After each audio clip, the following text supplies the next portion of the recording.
in the Cultural Studies program and a member of this colloquium, and also a member of the administrative team for the Department of Global Development Studies here at Queen's. Nikki will acknowledge the land from which we speak. Nikki? Thank you, Jeff. I don't actually believe in settler land acknowledgements because I feel it's like saying, I'm sorry, but. I'm really sorry, but I will continue to occupy and enjoy this land that I stole from you. Canada is still actively colonizing and dispossessing Indigenous people from their land and using police and military violence to do this. Instead of land acknowledgements, I feel like a land defender acknowledgement could be more respectful. So this is a land defender acknowledgement. With her permission, today I'm honoring the courage and persistence of Kanahus Manuel, one of the tiny house warriors whose wrist was broken by an RCMP officer as he was arresting her in October on unceded Secwepemc territory. It's warriors like her that give me hope for the future. This weekend is Valentine's Day. If you are able to, please consider making a donation towards her legal fees or sharing her fundraiser in your networks. I'll share the link in the chat if you want more information. Thank you and welcome to Dr. Odhiambo. Thank you, Nikki. Welcome to all of you in the audience, and welcome to our regular members of the Cultural Studies Colloquium, to guests around the Queen's community and further afield, and a special welcome to many of you in the audience from as far away as Hawaii, where today's speaker hails from. Dr. Nandi Odhiambo was born in Nairobi, Kenya, and moved to Winnipeg at the age of 12. His academic and creative journey includes a BA in Classics from McGill University, a Master's of Fine Arts in Creative Writing from the University of Massachusetts Amherst, and a PhD in English Literature from the University of Hawaii, and a prestigious residency in creative writing at the Banff Center. He is now Associate Professor of English at the University of Hawaii.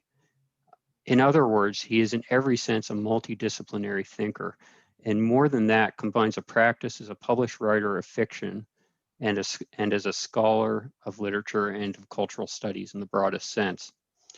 Dr. Odhiambo is the author of 4 novels, Smell Like Stars, The Reverend's Apprentice, Kipligat's Chance, and Disbanded Nation. I think I said that wrong, Disbanded Nation. The recipient of several Canada Council Awards for Creative Writing, a British Columbia Arts Council grant for creative writing, an award for video work by the National Film Board, and most recently, he is the winner of the Elliott Cades Award for Literature, Hawaii's highest literary honor. His next book, The Minoritarian and Black Reason, a philosophico-literary investigation, is a work of literary criticism forthcoming with Lexington Books later this year. Please join me in welcoming Dr. D. Nandi Odhiambo to Queen's Cultural Studies Colloquium. Thank you very, very much, Jeff. Thank you for having me. And also to Bronwyn for all you've done in organizing this event. I really appreciate the warm introduction, and I'm really delighted to be here. What I'm gonna do today is talk about a book that I've been working on for the past year that will be published in May, and with Lexington Books. And the book is titled The Minoritarian and Black Reason, a Literary Philosophical Investigation. And what I'm going to do today is I will generally talk about the theory that I'm working with in the book. And then I will move into just a reading from one of the chapters that illustrates the theory. And after that, I will talk a little bit, just contextualizing what I'm up to. And then we can move into a question, answer, or conversation, just a chat. So this book is a departure for me. I am essentially a creative writer. who reads a lot. And so for me, the start with writing is reading, and my love of books and my love of literature, but also books about thought. And so one of the things that I wanted to address in this particular project was a very specific question. How can we understand and relate responsibly to others who differ from us in our everyday concerns? And part of the reason I was thinking of that quite a bit is that living in the States the last 4 years with the Trump administration, the issue of race was quite prominent. And the way things were playing out in its different manifestations was incredibly frustrating and difficult for me to just make sense of. So I just went back to what I tend to do when I'm at a loss. I just was reading a lot of philosophy, and most specifically phenomenology, which ended up being what I focused on. But I did kind of start with René Descartes and work my way up to Ludwig Wittgenstein generally, and integrated some of their thinking around some of the books that I wanted to talk about that had either a very minimalist presence of race, the absence of race, or even an explicit exploration of it. So this book ends up looking at a variety of philosophical texts and novels from the early modern and modern periods. And it looks at how they approach the use of representational language. I discuss how these methods, these various approaches to the problems of representational language use distinct methods in presenting the Black figure. And I critique how Blackness, or imagined Blackness, or Black reason, which is a term that Achille Mbembe uses, willfully looks away from the African presence. I also drew from Toni Morrison's Playing in the Dark, where she talks about Africanism, which is a form of literary whiteness, and another form of imagined Blackness. So that also became a part of this project.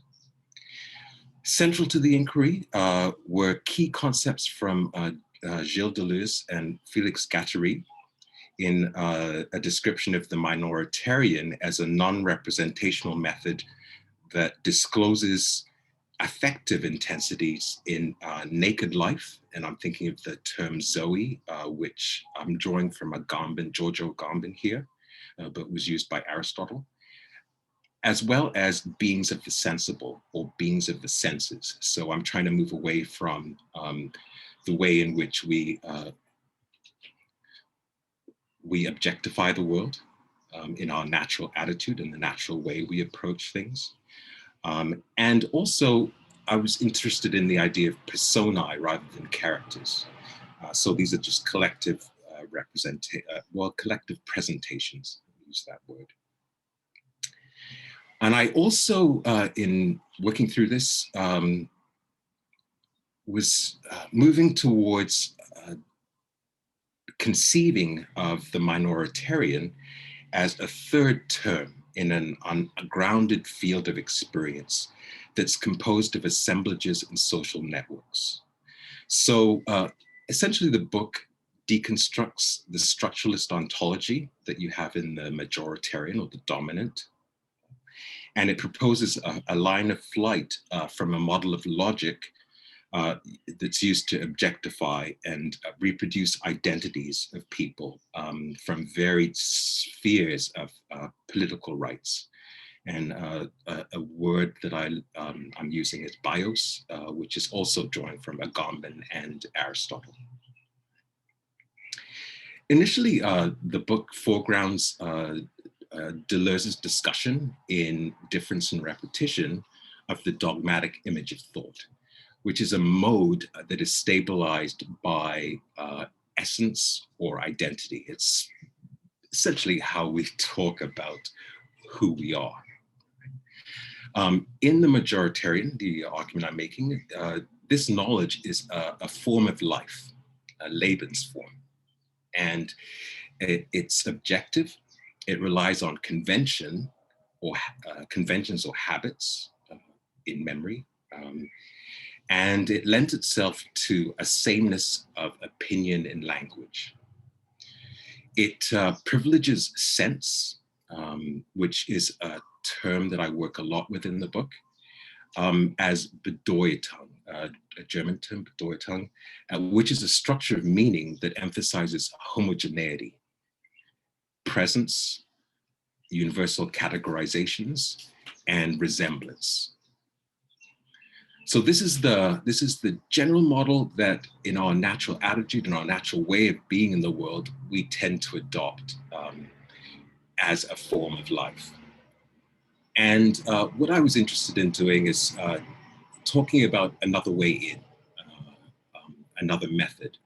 I wasn't intending to do this as a binary, where I'm saying one is better than the other, but I wanted to really just look at these different methods of thought and the different kinds of results you can get by using that particular method. So with the minoritarian, Deleuze posits a thought without an image that results from forces that shape external reality with intensities, tensors, fluctuating pressures, emotional affects on bodies, and feeling affects on the mind. And it really is interested in starting with intuitions, which are pre-conscious ways of seeing, and ultimately, I was interested in the way that the minoritarian uses sense, not as Bedeutung, but as Sinn. Right? And this is another term, German term, that is used to disclose differences expressed in a style of, quote, continuous variation, an assemblage of enunciation that unavoidably produces a language within a language. So this is about variety as opposed to homogeneity. So in discussing an affecting and affected encounter between the majoritarian's use of constants and standards and the minoritarian's use of variation, I distinguish between these two methods of possible, quote, usages or functions of language. So that's the general setup. And the goal here is to come back to my initial question about understanding and relating responsibly to others who differ from us. And really trying to understand what it means to encounter others. So the very last, the book looks at, it introduces the theory, and then it looks at, the first novel it looks at is Robinson Crusoe, and by Daniel Defoe. And I use René Descartes as a way in to talk about Crusoe. And then I also talk about Jane Austen's Mansfield Park and connect that to Immanuel Kant and his model of spatial temporality and the way that we understand. And then I move into a more theoretical discussion of how the minoritarian works as a third term, before talking about James Baldwin's Another Country, and looking at that text as a minoritarian text. And the final chapter, which I'll read from today, is looking at the work of a Zimbabwean author, Dambudzo Marachera. But I'm also interested in how what he does is a way of introducing variety in how one can work with English as someone whose first language isn't English, right? So it's the adopted language.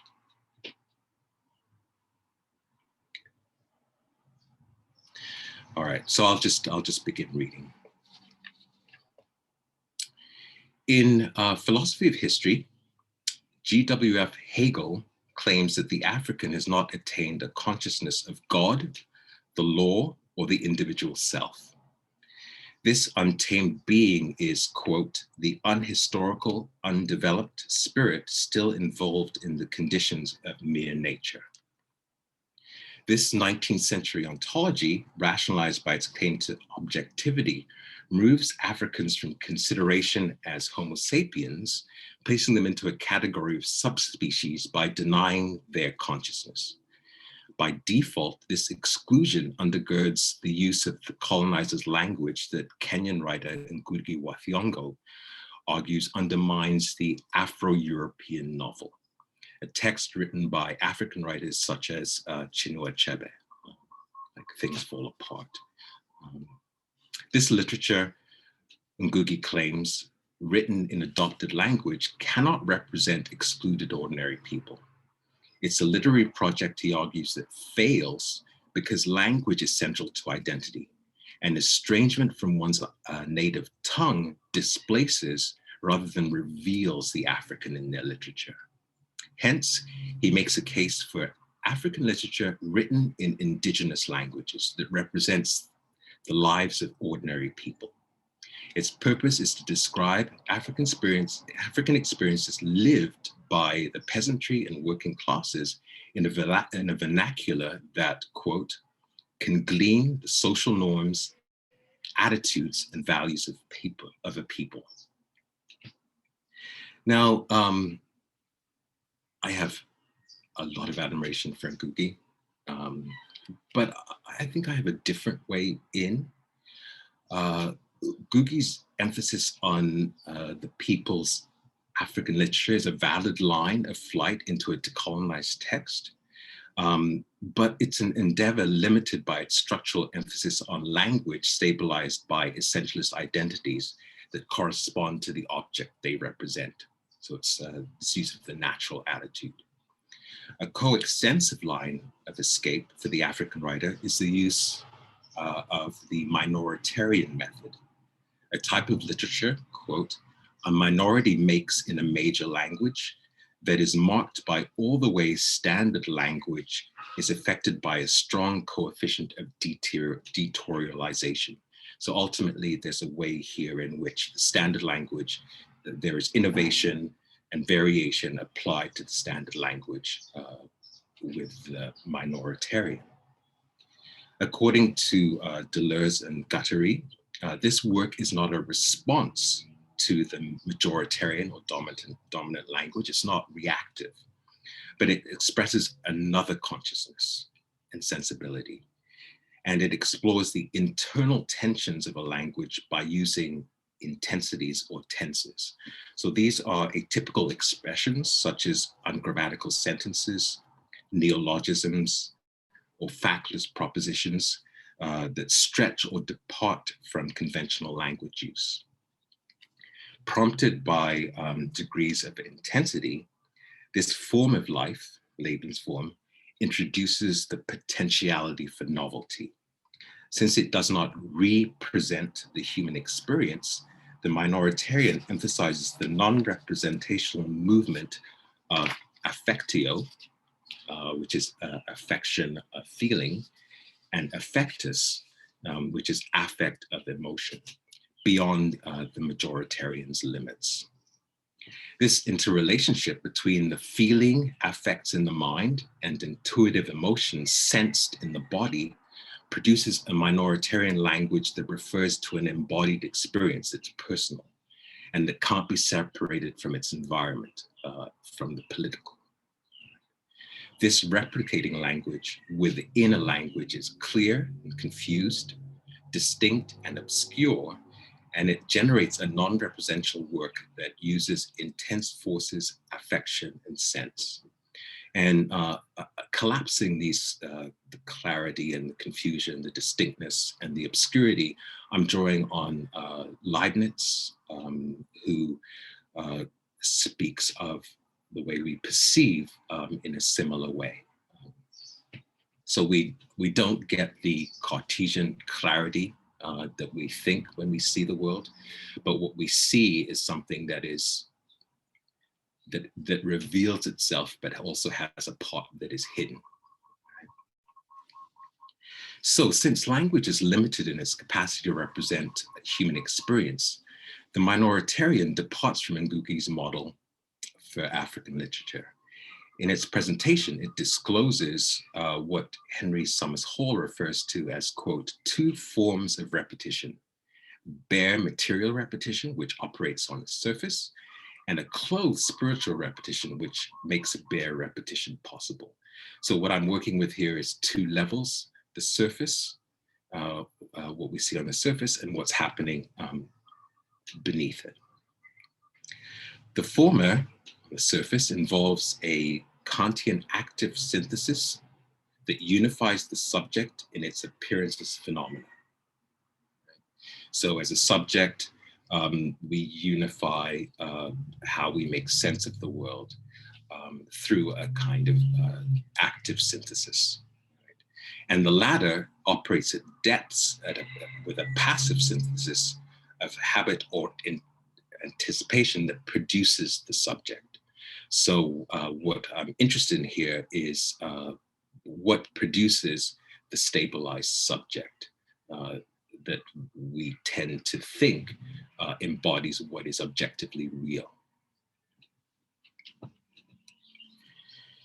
Now, Dambuzo Marachera's novella, The House of Hunger, which is published in 1978 and is written in English by a Zimbabwean author that embodies this interrelationship of repetition between active representations on the surface of our understanding and the passive intensive depths that give rise to them.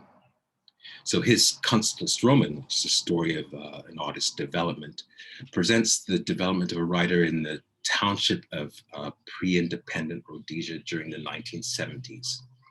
It's focused through a colonial subject, and the narrative voice speaks in a de-stratified language that illustrates how minoritarian literature written in dominant languages by post-colonial writers breaks with the homogeneous cloaked surface to embrace the heterogeneous bare depths. Through its exploration of non-representational modes of thought and use of repetition, it articulates a line of flight into an expression of intense forces or pre-linguistic gestures. So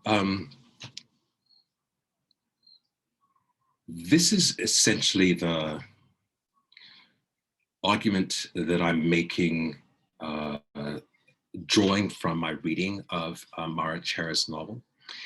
And Ngugi's model for African writing seems to me it privileges language that reveals a thinking subject's truth about what is materially present. So that natural attitude, what is present, objectively present, that's what's real.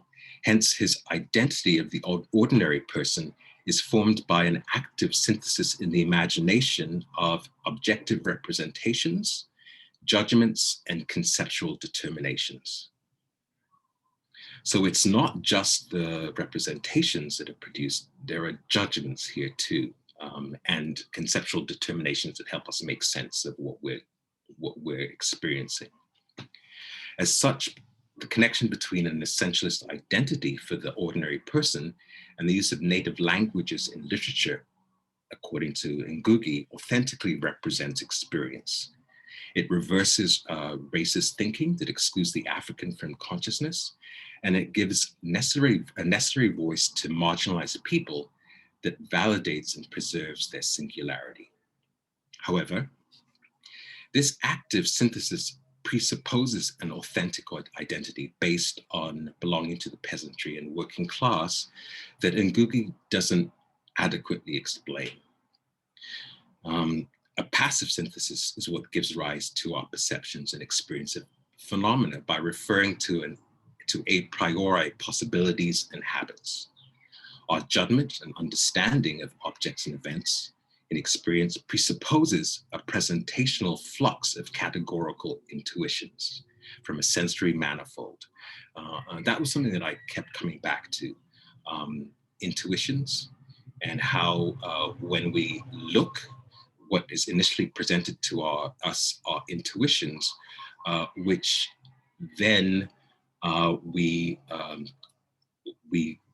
through the process of cognitizing and perceiving, make into concepts of the understanding.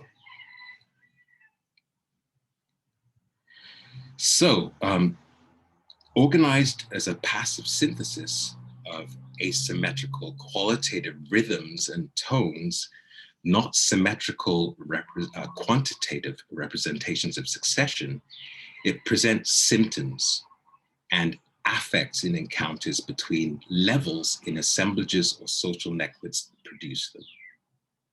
Henry Summers Hall writes, quote, rather than a casual interaction between entities, we therefore have signals between levels. In the minoritarian, impressions give rise to the flux of non-representational intensities and eidetic features in intentional correlates in a region of sensory experience. I'm drawing on Husserl here and Husserl's phenomenology, working with eidetic features or essential features, ideas, intuitions. And this phenomenological distinction between different signs, apparitions, subjects, and objects collapses in positive or negative intuitions in the perceiving subject that limit or create possibilities. In Buzo Marachera's Consciousness Roman, this underlying passive synthesis or mode of expectation is rendered in a non-hierarchical rhizomatic structure that recodes universal categories and transcendental signifiers that stabilize the active synthesis that we experience on the subject. And in the protagonist's quest for singularity in telling his story in an adopted tongue, he's presented as a phantasm, not a character, as a phantasm whose sensory input refers to his participation in as a personae in a social network. Now, during the novella's exposition, Shakespeare, the narrator, and it's no accident that Marachera uses Shakespeare for the protagonist. Shakespeare sits with a beer on the veranda of a bar one afternoon, reflecting on the past. His fragmented confessional narrative in English differentiates from the perspective of the colonizer whose language he repeats. The reader learns that Shakespeare's left home in the townships of Salisbury, and beset by, quote, soul hunger, he feels like gut rot. So interweaving a non-linear distribution of events centralized loosely around an affair that he has with Immaculate, his brother's girlfriend, Shakespeare refers to his tumultuous family life, the violence he experiences under white minority rule, and a relationship he has with Edmund, a schoolmate and fellow writer, who becomes a freedom fighter. This presentational immediacy of the protagonist's percepts give the reader indirect knowledge of the systems that created and perpetuate the conditions of a lost generation of Black Rhodesian youth. In repeating the colonizer's language with a stylistic difference, Shakespeare is a phantasm whose gestures within an assemblage show positive or negative intuitions of these intense forces in a racialized environment that bring his singular conditions into the foreground from an excluded background.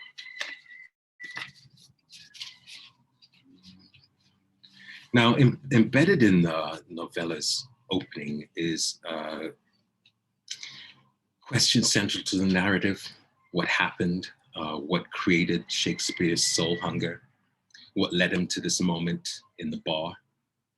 And on the extra diegetic level, outside the text, the narrative takes place in a society organized by a pre-given colonial history.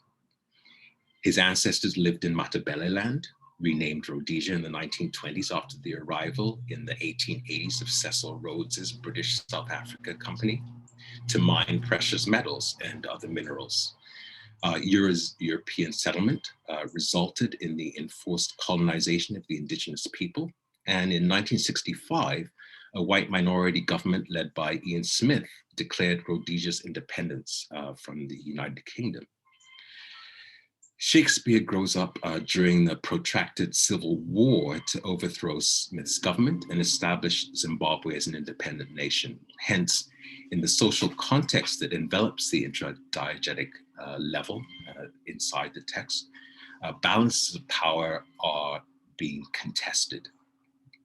So Shakespeare's interminable soul hunger or lack derives from a variety of mental and physical states produced by his experience growing up in a state of perpetual violence and instability.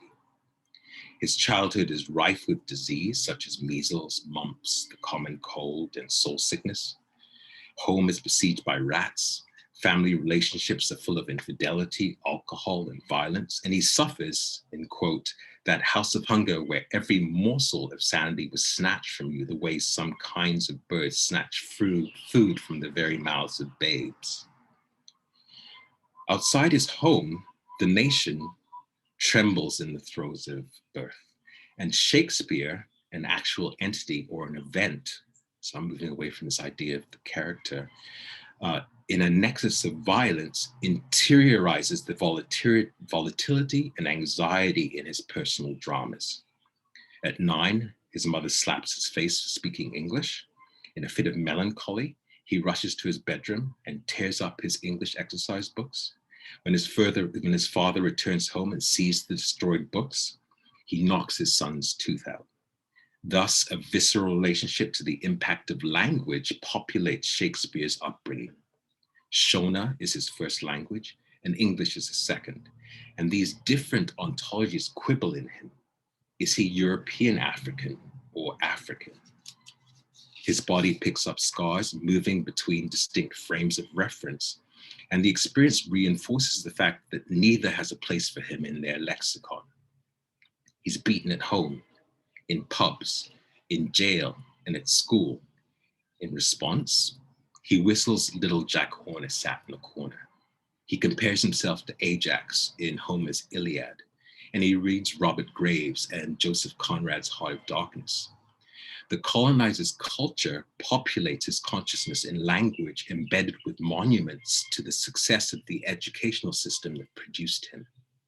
And the encounter between Europe and Africa metastasizes in him like a disease, leaving him mute, soul hungry, empty, and fatigued.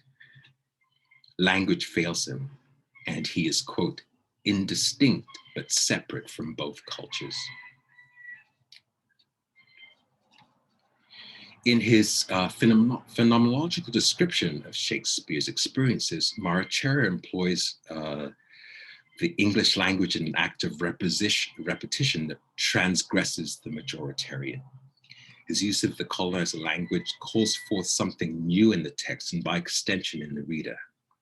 Gilles Deleuze describes this type of movement as a theater of repetition. It is a dynamic force that no longer traffics in the realm of characters who resemble general concepts playing specific roles, but an apparatus or an assemblage that uses variation to express, quote, the differential mechanisms which belong to the essence and origin of that which is repeated. Hence, Shakespeare's narrative does not statically repeat concepts in representational language. Rather, it draws from a dynamic force that constitutes difference in the encounter between sameness, homogeneity, and otherness, heterogeneity, and reveals the conditions of its presentation as a singularity in its unraveling weave of narrative threads. So I'm just going to skip and go to my conclusion.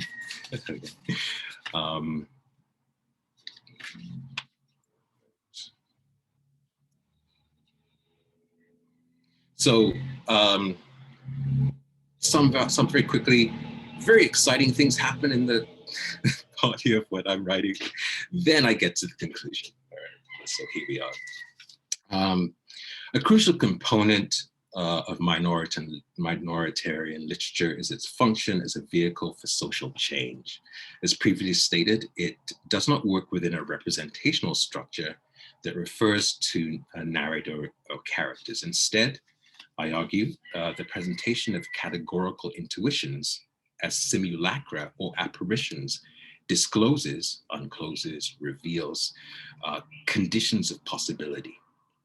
It's an assemblage in space and time that displaces the distinction between the original and the copy, and it functions as a collective rather than an individual, as a singularity rather than as a particular. It tears away from and challenges conventional language use on a revolutionary path that is inherently nomadic. So, in telling his story, Marachera's narrator presents, quote, a sequence of intensive states. Thus, while Ngugi's emphasis on African literature in Voices of Ordinary People is admirable in its acknowledgement of its necessity and value, his shift towards identifying new official languages repeats an active synthesis that unifies experiences to produce stability through correspondence between an object and its concept. In the minoritarian or revolutionary literature, Marachera escapes these presuppositions to draw attention to repetition with a difference in a use of English that does not negate the authenticity of his perceptions, experiences, or his identification with Africa. In fact, its repetition of the familiar in the narration helps extract novel ways to see how actual entities affect one another in social networks. Ultimately, Marachera's work uses the dominant language to disclose a condition that is not caused by a representation of the authentic African identity, but results from an environment where the protagonist is, quote, tired of people bruising their knuckles on his jaw. The Constance Roman evokes an intensive atmosphere that shows how difference is constituted under white minority rule in South Africa, in Rhodesia, and presents what it's like to have been treated like, quote, whores eaten to the core by the syphilis of the white man's coming, unquote. And so the House of Hunger draws on hermeneutics that subvert circumscribed approaches to describe what it means to be African, ways of interpreting, and it draws attention to how the repetition of the adopted language challenges a past grounded in ontologies based on categories undermined by the limited efficacy of language itself. At the end of the Constance Roman, positive intuitions disclose Shakespeare's singularity and difference as part of a lost generation of Black youth. In becoming a writer who tells a story, he draws on phantasm and simulacra to facilitate possible conditions for a revolutionary path that is nomadic. Language is no longer representative, and it functions as a third term where there is, quote, no longer a designation of something by means of a proper name, nor an assignation of metaphors by means of figurative sense. So I posit Shakespeare's narrative subverts circumscribed approaches to disclose the operation of clothed and bare repetition, and his minoritarian text uses positive and negative intuitions to confront the exclusionary nature of Hegel's representation of African people, from consciousness with an actual entity that is difference in itself. Okay. So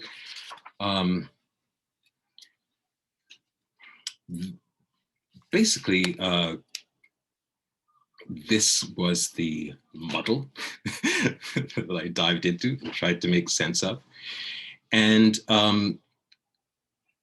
one of the key parts of this for me is I've been trying also to think about how this is related to my own work and my own writing.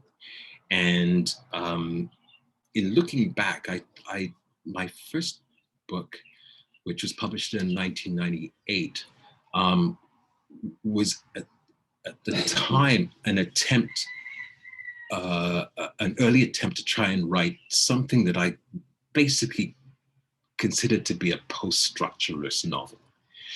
And I was working on very much intuitively, sort of grasping for something that I didn't quite understand, but I was trying to make sense of through the writing. And 4 books later, I don't know whether I've articulated what it is I'm trying to do or say in my work, but I feel that with each of the books, I've been able to do a part of what I am attempting to do within an overall overarching picture. And so coming back to this idea of intuitions, I think that what I'm becoming more and more comfortable with is the idea of working with a non-representational way of using language. It feels like a paradox. How do you do that? But when you begin to draw attention to what we initially perceive as a whole, and then over time make sense of in parts to arrive back at the whole, a kind of hermeneutic circle, I think that what is produced is something new.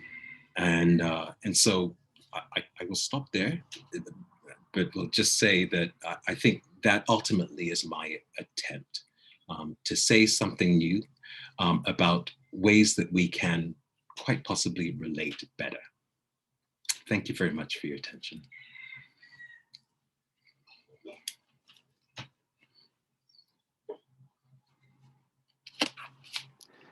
Okay, we'll open up the floor to questions right now. So as Jeff said, if you want to ask your question yourself, you can raise your hand, or if you want to type it in the chat, I can read it out loud too, if you don't feel like asking yourself. I see Tracy waving. Oh. Thank you so much.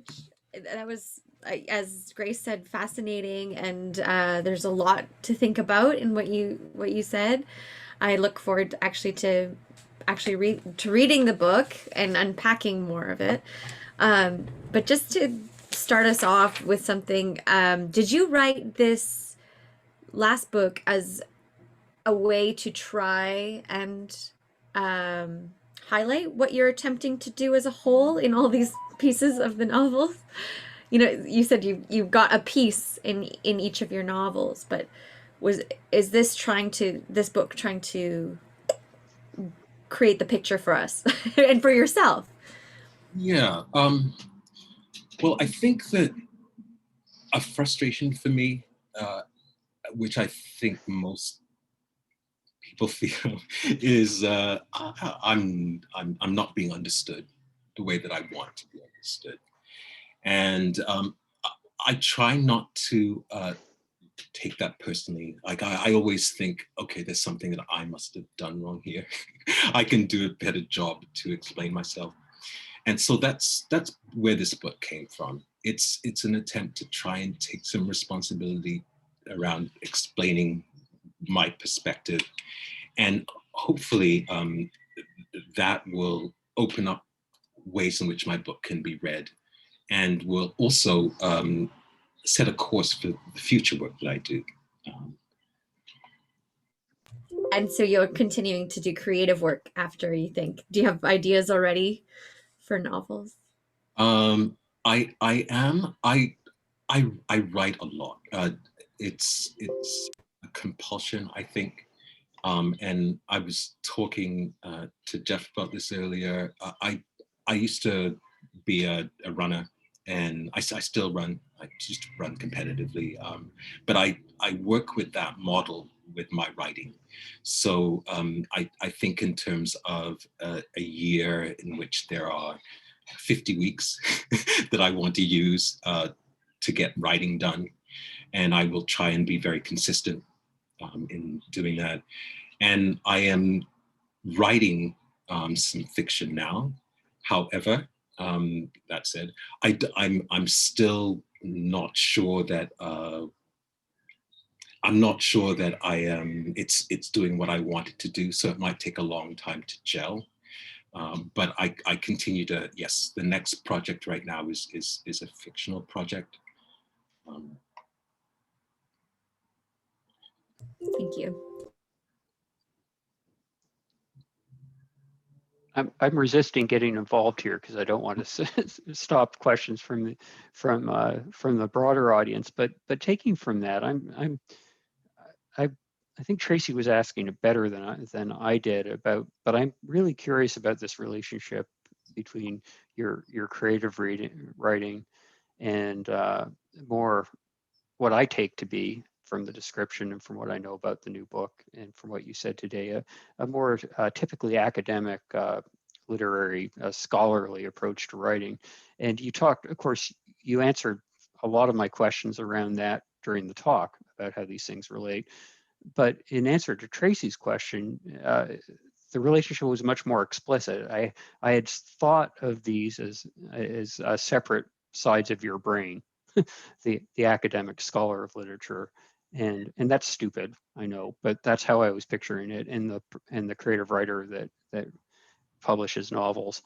I was really interested, and I'm trying to get to a question here. I was really interested in the way you depict. It seems to me, maybe this is a question. It seemed to me you were depicting this new book as a scholarly intervention into your own practice as well as others. You know, it was a response to your first 4 books, which were creative writing. And I know you produce other academic, more typically academic work in article form, but I was really interested that this is, if I've read you correctly, this is kind of a response to your own work as well as that of the broader issues that you're addressing. Is there anything there to respond to? I don't. Well, I think that one of the ways I see writing is as it's pure expression, and depending on my moods, I will express myself in different ways. And you know, I sometimes I'm poetic, so I will write some poetry, and sometimes I'll want to describe, be more anecdotal in how I talk about the world. But I also have a side that likes to research and study and think through making sense of the world in a scholarly way. So all of these are part of who I am. And I don't necessarily see them as separate parts of who I am. They're just the different parts I drop to depending on the context.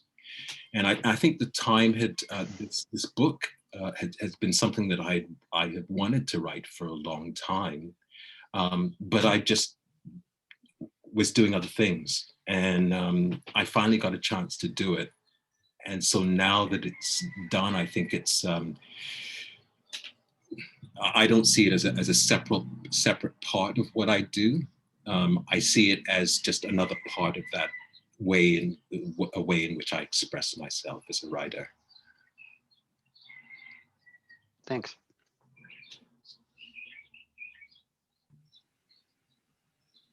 Grace, you have your hand up. I'm not sure I'm not sure that my question is going to give us a lot more than the questions that Tracy and Jeff have offered. So my apologies if I'm sort of repeating what's been stated. It seemed like in the passages you read, one of the things that is interesting to you as a writer and as a scholar is sort of modes of self-expression in the context of larger work. And I feel like when you write academically, it sort of implies that you're making yourself understood in a conventional sense. I was wondering if you could speak about the advantages of writing creatively, even though it opens up so much more space for a reader's interpretive modes. Do you feel like it offers something new in terms of different ways of making yourself understood or different ways of expressing your own sort of singularity? Well, actually, your question catches me at a very, very bad time because I'm actually I'm not pleased with creative writing at the moment. Yeah. And but once again, this is just my weird moodiness, and I think in part it's because I'm feeling limited by what I can do with that format. I think that, for instance, with scholarly writing, I can write about an idea over many pages. So, like, there's a section, the sort of introductory section of the book is about 50 pages long, and I really enjoy being able to indulge the exploration of the ideas and really push them really deeply, because I actually get a lot from it. I find I learn things, and it makes me excited about writing again and reading. And I've been finding lately that I've been struggling a little bit with the emphasis in creative writing on anecdote and on psychology, ways of making sense of people's lives through that framework. And once again, this isn't a heavy sort of critique of creative writing, because I do it. I will do it later today, I'm sure. But it's more that yeah, I wish I could tell you that I think that creative writing is providing something that scholarly writing doesn't. But right now, I'm loving the scholarly stuff. And yeah, but that might change. That will change. That will change. Fair enough.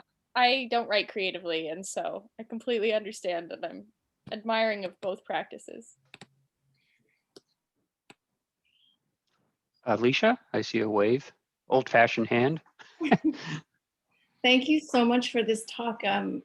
It was very dense, but at so many points I drifted along with you, especially when you talked about opening up writing to this kind of third way, or like a third opening where the perceptual affective intensities can come in.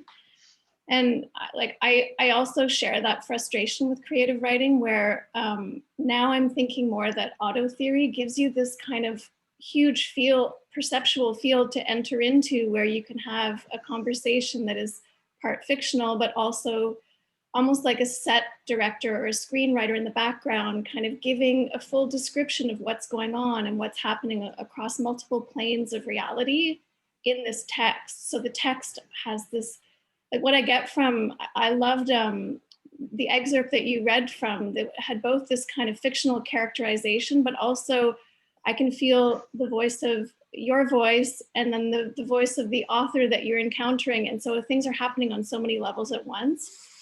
And I'm excited by your book. I'm excited to read it, and the kinds of like the new sorts of hybrid models for scholarship, but that also really take into consideration the value of creative writing at the same time. So that probably didn't make any sense, but I'm super excited by this kind of ontological framework entering into scholarship as well, because that's another, like maybe even other dimension that comes in as well, where scholarly writing itself has its own limitations. So I think you're moving in a really, really interesting direction that I'm excited to read your book. Well, thank you. One of the books I spent a lot of time with was Martin Heidegger's Being in Time. And one of the reasons I love that work is that he was trying to overturn philosophy ultimately, and overturn metaphysics and ontology, and talk about capital B being as opposed to beings and a kind of ontic level of being entities in the world. And there's something really inspiring for me in that around creative writing, oddly enough, because I think that we get used to describing the world in very specific ways in that natural attitude, or seeing the world in that way. And fiction, I think, provides an opportunity to integrate another way of speaking that can show a different way of seeing. And so that, yeah, where I am with, to go back to the last question, where I am with creative writing right now is I'm actually really thinking about how I can push things towards that new place that I think Heidegger articulated. So you don't have the present, past, and future in Heidegger. You have before and after. It's a very different way of being in the world. It's about the experience of being a body in the world and the sensations one has as a result of that. So for me, I'm excited personally about the possibilities of working through all of that in the next phase of my writing. But it means in some way turning my back on what has come before. Yeah, and potentially shifting the readership as well, because it also means reading, and our reading practices are going to have to change, which I think is important too, important aspect. Yeah, it's okay. Can you say something more about the reading practices? Because I think, yeah. What do you mean? I think, well, I think here in Canada, what we're kind of encountering is different. I'm just thinking about encountering like what kind of epistemologies count as knowledge making. So when we get into sort of ontological thinking, you know, we can look at indigenous texts and that take, as you say, that address temporality in really different ways, or address different kinds of hierarchies between human and animals. You know, the perceptual realities of different beings also counts. So in that sense, as readers and scholars, I think we're having to hit the reset button on what counts as knowledge-making text. And so it's including a lot of these new sort of hybrid models, and also including a lot of other voices that haven't, and I mean even other than human voices as well, and unusual kinds of affective sensibility or perceptual realities. That sounds abstract. I haven't thought my way through it fully, but I'm having to change my reading practice to open up to those new kinds of possibilities as well. Yeah, I'm in complete agreement with you around sort of the way of opening up what reading can mean. Mm-hmm. And I know, for instance, in my last novel, Smells Like Stars, one of the things that I was trying to integrate was animals in the text. And so there's horses and dogs, and they're a part of the fabric of the story. They're an important part of the text. And so it's that move towards trying to open up how we can read the world, mm-hmm. not just through that humanistic kind of frame. Brenna, please. As you were talking about the minoritarian potential of language that challenges grammatical structures and all of these lovely things, one, it made me think about Finnegan's Wake. And two, I was wondering, when we talk about those challenges to structures of language and kind of reified ways of writing, I was wondering if any of that is translatable into scholarly practice, because it tends to exist in creative writing, but scholarly practice is so grounded in structure and formality. I was just wondering if you had any thoughts on ways we can use minoritarian approaches in scholarship and forms of language that are potentially potentially require these formal structures? Well, the short answer is yes. I haven't thought through it enough to know how that would look like exactly. But there is always room for innovation and variation, and even just going back to someone like Heidegger, who I just mentioned. He was writing in a completely new way when that book was published in 1927, and so the possibilities for doing the new is always there. It takes some courage. I think a lot of people said what he was doing was complete nonsense, but you just get through that. So I think that the potential is always there for that kind of innovation.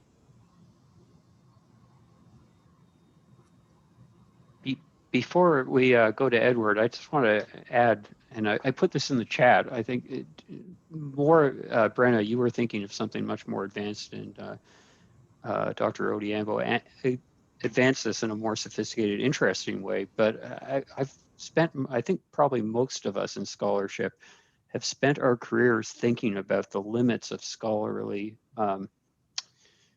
orthodoxy, not just in terms of subject matter and modes of interpretation and theoretical insight and stuff like that, but just the structure. You just think this, at least I do, you think this is just not the best way to do this, especially in my field, history, which has a it seems structural, but it's very loaded about the storytelling and the mode of introduction and the narrative that draws together all these things that you tell your reader connect, but they really don't, or they shouldn't in any kind of, real sense. That's just a thought. I just wanted to throw that out there to interrupt the fine discussion that's going on. Edward, you had a question? Sure. Dr. Odhiambo, thank you. This is awesome. It's just piles and piles of things to think about. You referenced sort of the 19th century European ontology, which basically ruins African presence. And you referenced James Baldwin. So of course I was thinking about his critique of negritude, right? Which is this anti-colonial frame of African presence and representation. And he wasn't the only one to complain, right? I mean, famously, Wole Soyinka, right, basically says, look, you're just recreating the 19th century frame here. Your project of sort of an arborescent or a rhizomal approach to the way language is used and how it ends up creating the represented imagined object. I mean, are you leading towards a kind of an ethics of the use of language for representation? Is this where your work is going right now, or? Well, I think that I hesitate to say that I'm moving towards setting up a kind of system that people can work with and use and impose in an objective way onto reality. I think in the end, what I'm talking about is thinking. How do we think? And I think the majoritarian method works within a totalitarian structure. It gives you an answer. It's about the material and the presence of the material. And I think that there are domains where that's incredibly valuable. Sciences, for instance, you need that kind of intervention of thought for specific uses. However, I think that what I'm interested in is alternate ways.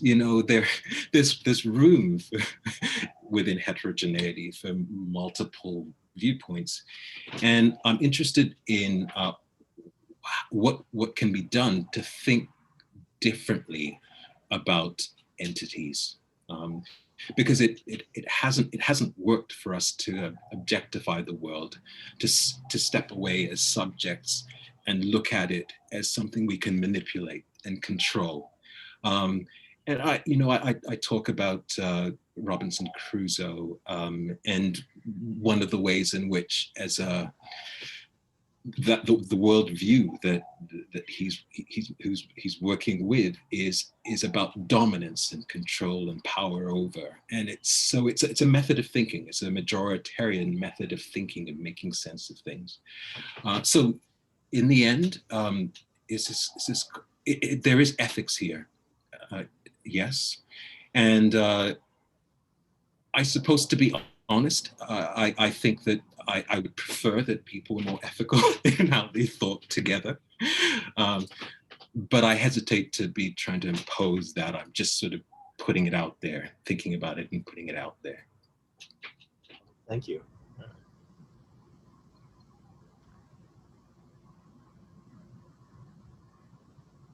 I'm going to jump back in. One of the privileges of age, one of the benefits of being age is that you get to ask questions and you get to invite the people you want to invite. And I want to move away. This is maybe it's a fun question. Bronwyn, can you put the poster back up? I was interested about, and this moves us away from the subject matter that you talked about, but I was interested in this poster and the cultural reference that it makes. And I'm not sure if our youngsters, I know when you put it up on Facebook originally, the original shot, I said, oh, I love this cultural reference. Is it to this, this, and this? And you can fill in the blanks when you answer the question. And you said, oh, I thought it was obvious. And but anyway, I'm not sure if people recognize that in this crowd, what this is a reference to. And I'd like to have your thoughts on that. What prompted the pose? So, am I making any sense there? You are making sense, but let's backtrack a moment. I think I remember this a little bit differently, Jeff. Okay. I think I remember you saying something about how the pose was an homage of a sort. And that was news to me because I hadn't really been thinking of it that way. What had happened was my wife, Carmen, was taking some photographs that we're potentially going to use for author photos. And I don't know, she has a way of getting me to do playful things on camera, which I wouldn't do. And so that's where this emerged from. It was just sort of a shot that came out of that shoot. However, when you did mention the homage, it got me thinking about some things with images of Muhammad Ali, for instance, in Zaire, and his shadow boxing in his long johns. And I liked the idea of kind of being associated with those kinds of ways of being in the world dynamically, energetically. So that's kind of where I was with that. But maybe you can tell me what you meant exactly with the reference, which reference you actually were referring to. That was it. Although I had thought, and I did research. First of all, I'll backtrack.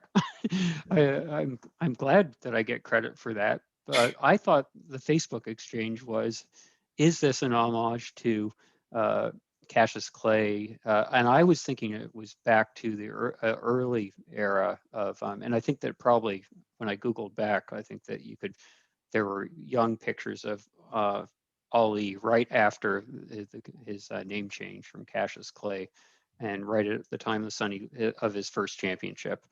But I was also thinking of the thrill, no, not the thrill in Manila, the rope-a-dope victory in Zaire about 10 years later. But in any case, I thought when I brought this up on Facebook, you said, oh, I thought the reference was obvious. And I thought, oh, you were thinking that. And I was kind of being tentative because to me it was obvious, but I didn't know that I wasn't sure. I just wanted to confirm. So yeah. I'll take credit where credit's due. In any case, I was thinking what prompted the question, whoever had the great idea for the picture. I now know that it was Carmen. And hi there, Carmen. I see you're in the audience. My thought thinking about it was knowing you in the past and know that there would be some mass pop culture, but more serious. Well, not that mass pop culture isn't serious, but more kind of heavy, serious association with Cassius Clay, Ollie as a superstar, a black superstar of the 60s, 70s, and more than an athlete, but a cultural icon. And I'm not presupposing what you would think of that, but I know from our youth that we talked a lot about superstar athletes of all bents in our own sport, but also in basketball and I suppose in boxing too. And I guess that was why I asked what it means to you. Yeah. Well, I think that what I think is crucial here, and I'm sorry if I mischaracterized our communication on Facebook. But I like your version better. One of the things that was important for me growing up in Kenya was ways in which Black people were empowered in the world. And so, and one of the places that I would see that was in sports. And Kenya's got the track and field tradition that started with Kip Keino, Neftali Temu Kip Keino in the 60s. And so there is something about just that, those figures, empowered figures, self-confident figures that have always been very crucial for me. And I think that initially, I guess I thought I would jump in and be an athlete myself, and so that was what I was initially taking from it. But I think in the end, what I got from it was a kind of unapologetic way of being in the world, but one based in work, so that you see people who work very hard, and they do very, very well as a result of that. And so that's something that those images are still images that I look at. I think the Cassius Clay Ali photographs, beautiful black and white photographs. So yes. Yeah, thanks. Are there any other questions? I have one, actually.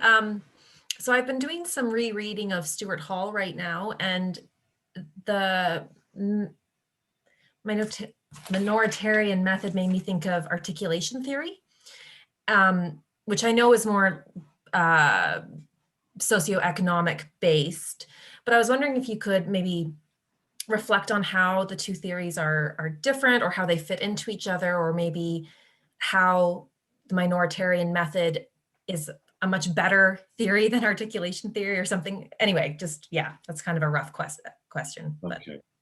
It's a very unfair question, because I haven't read Stuart Hall in a while.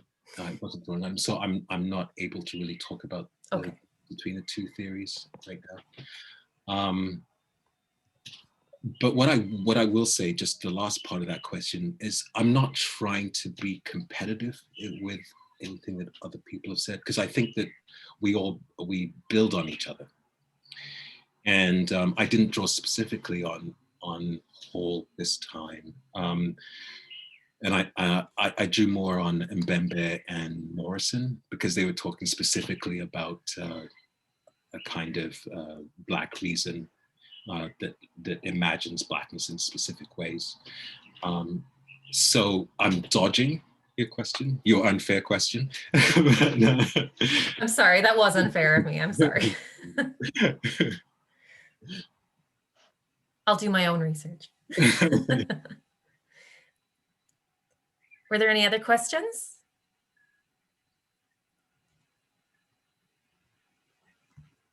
Just make sure I'm not missing anybody. Oh. The way I end my seminars usually is going, gone, but we're not in a rush. So if any of you are out there and on the edge of asking, please ask. This is our chance. I of course have several more, but we don't want Tracy or you. I have a question that's not quite formed yet. So risks, but you mentioned Morrison and Mbembe, but you're also drawing a lot on a history of Western philosophy. And I just wondered about that in your work, that like the about that basis, and like, and also the educational system that produced him, that struck me from the novel that you read. And I wondered if you wanted to reflect on that or explain how that came about, or if you just have a fascination, you know, with Western philosophy, or because I know it ends in phenomenology, which I think is like such a great place, but like spending time with Kant. So just wondered about that. Well, let's see. When I was an undergraduate student, I ended up studying classics, and I just did it because I was interested in the books, and I think that's basically been my connection to philosophy. At one time, when I was growing up, I come from a very religious family. That was the emphasis. But after spending time with Jeff, I turned on that, become more secular, and I think philosophy is where I go now to draw sustenance from, and it becomes complicated because Western philosophy sort of dominates the way we think about things. And one of the things that I've had to make peace with is that there are other things that I want to be doing, other epistemologies I'd like to explore. But there is so much that I need to contextualize before I can get there. And so I have to do all that reading, and I have to do that writing. I have to know that material, so that I can talk about the material that I live. And so, yeah, to answer the question, the education is something that has, the Western education is a huge part of my own character formation. But there's always been this questioning of it. It's about learning about it so that I can engage it in some way. So I hope I answered the question. Thank you. Yeah. Thanks, I asked, Tracy. I asked because I have the same, you know, I always go back to philosophy as well. And why? But you're right, it's rich. There's so much that's been covered. And yeah, so thank you very much. Nabila. I also don't know if I can articulate my question right, but in minoritarian discourse, where do you think the twice minorities fit in? People who have been twice displaced or twice, I don't know if I can put it into a verb, minoricized. Like, say, for example, the presence of the Indians in Kenya, West Africa, or other African countries. Like in colonial times, either they moved there voluntarily or taken there as coolie people. And later on, post-independence, they were not seen as original Africans, so now they must go back, but the ancestral country wouldn't take them back, so all that. So, and in that positionality, all of a sudden, the African who lost their language, do they in that context, does the positionality change into majoritarian? Like, where does that minoritarian, I don't know if I'm putting this right, like this shift, switch, this, yeah. So where do the majoritarian and minoritarian play out?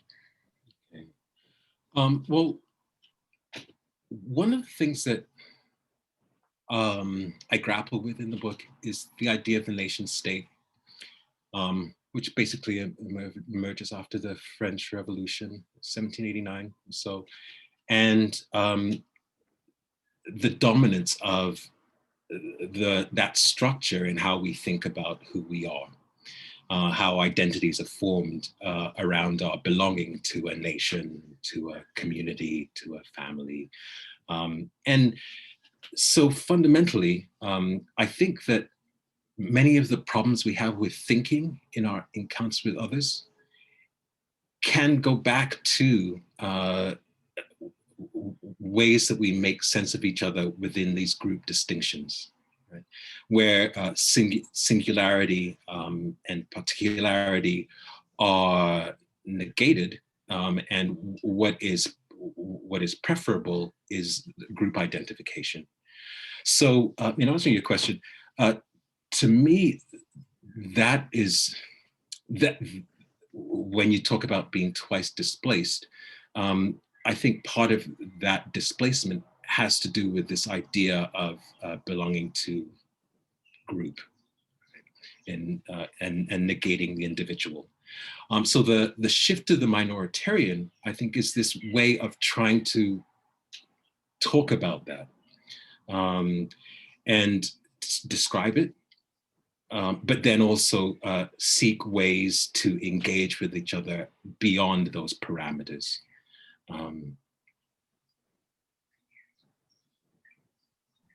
Yeah, okay, yeah, thank you. And do you think that is ever possible to move beyond this identity of that ties us to nation states? Do you envision that possibility in any way? Yeah, I think it's possible. One of the possibilities that are out there for us, but it's a hard slog.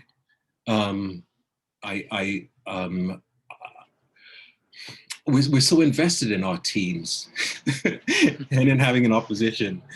It's so hard to let go of that addiction. So is it possible? Yes, but it's going to take a lot of work. And I think that what I'm committed to is trying to do that work for myself, and through the writing that I do, express some of what I learn as a result of that journey. Thank you. Thank you. Thanks, Nabila. Sochi has posted a question in the chat. Sochi, do you want me to read it out loud, or would you like to read it or ask it yourself as our final question?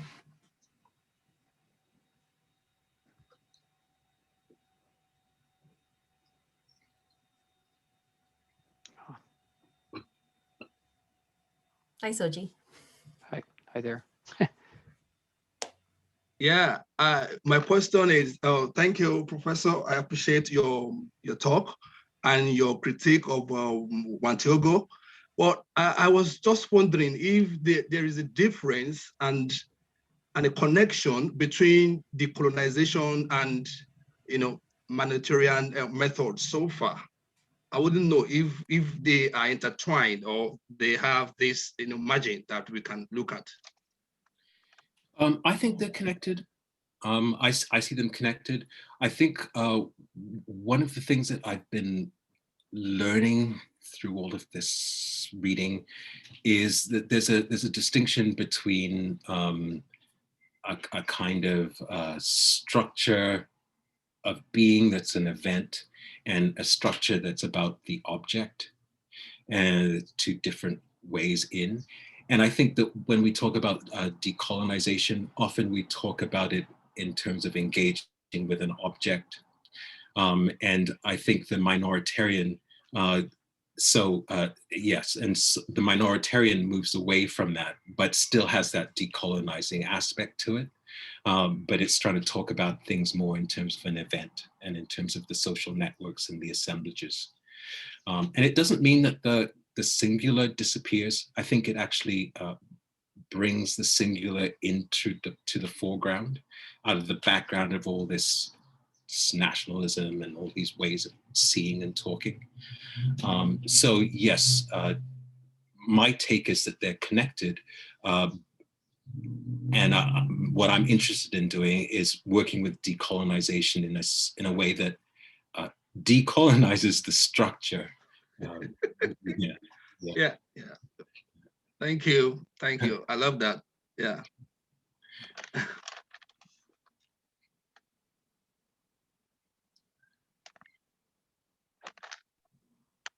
Okay, I think we've unfortunately come to the end. And just as we wandered into another bit of territory, I was very interested in myself about non-national identities or supranational identities. And as Nandi says, we do unfortunately like our teams. As somebody who still unbelievably, even though I know all about false consciousness, still really care whether a sports team, a multinational capital sports team wins or not. I find it easier to drop national affinities than I do actually professional sports affinities, which are even worse, I think, in terms of identities. But anyway, that's another lecture for another day. I'd like to thank Dr. Odhiambo and all of you, all the audience today for the session and the interesting engagement with a wide-ranging subject matter and conceptual material. So thanks, Dr. Odhiambo. Thank you so much for having me. Thank you to all of you for participating, for attending, for your great questions. And I just want to wish you all the best in your futures, whatever you choose to do. And I'll just echo Jeff's thanks to you. That was a really fascinating talk. I learned so much. For the students who are here in CUST 802-902, Jeff and I will brainstorm some discussion prompts and we'll send out an email later today and we'll open up the discussion forum for you all. And Soji, I saw you posted a question in the chat. When will your book be published? It's coming out in May. Great. So soon. Soon. Here. That's it. We'll make sure it's ordered for the library if it's not already, so it will be available to people in the class. Thank you. Happy reading week, everyone. No class next week, obviously. Yes, clapping. Thank you so much. Thank you.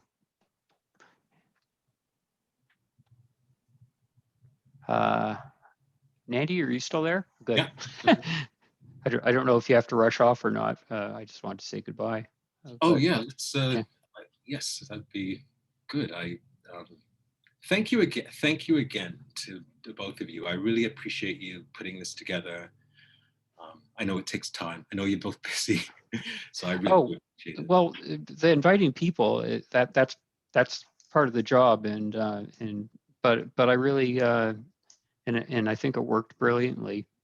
But I really, aside from the personal connection, wanted you to be able to talk to people because we have, and perhaps I should have said this a little more about this so you knew, but we as a cultural studies program, more than that, we have a really interesting mix of students and a lot of people are doing research creation projects around creative writing. In fact, it seems to be a little bit of a growth industry.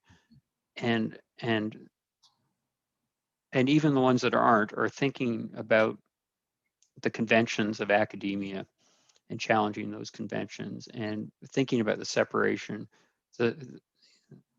rightly or wrongly thinking about the conventions of separation of creative work from academic work, which of course you and I and Bronwyn too know is a complete fiction. You know, we have brains, we have creative brains.